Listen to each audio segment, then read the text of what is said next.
In this afternoon's Health Alert, a news story is linking screen time to temper issues in younger children.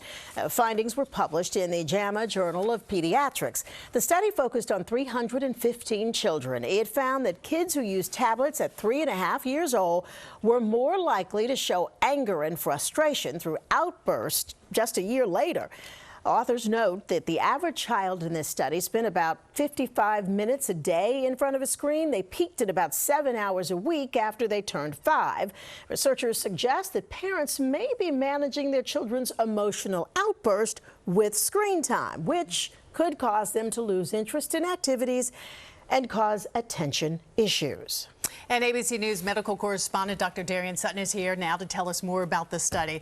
Well, are you surprised by this study? Because Jeff says he's not surprised because his son goes on the serious temper tantrum. Yeah. And I don't think, when I discuss this with my friends who have children and the friends who don't, I think we all can agree and we understand how this can be made. I think a lot of this focuses on using the tablet or these devices as a form of reward or punishment, which makes them more important and then leads to these temper tantrums or can be associated. And there are rules that we try to abide by. You know, the recommendations by the American Academy of Pediatrics: no child under 2 should have screen time alone. Between 2 and 12, an hour a day with someone helping you and watching. And then above the age of 12, and adults, less than 2 hours at that time. But we all try to get to these goals. It is difficult. It's difficult. I've been on a plane. I've been in transportation. I've been at work. I need my screen. So I can understand. I think that the first step is being realistic and gauging how much screen time actually exists with your children and then trying to cut that back. So if you're talking about, this was on younger children, but what about older kids? I mean, that's not a tantrum, that's a fight.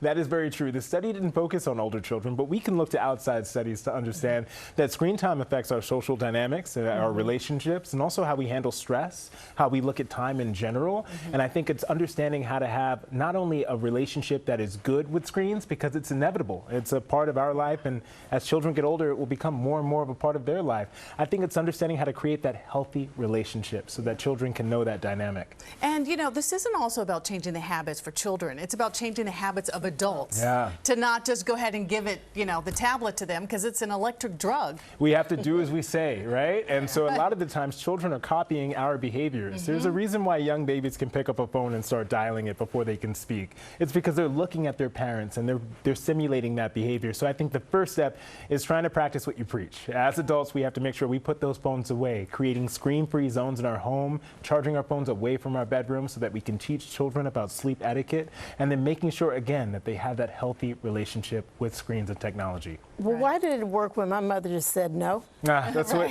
if mothers, Dr. Sutton had the rules, it'd be a little bit stricter and a little bit harder. Thank you, Dr. Of course. Thank you. Yeah, don't let me stare at you now. That would just shut me up.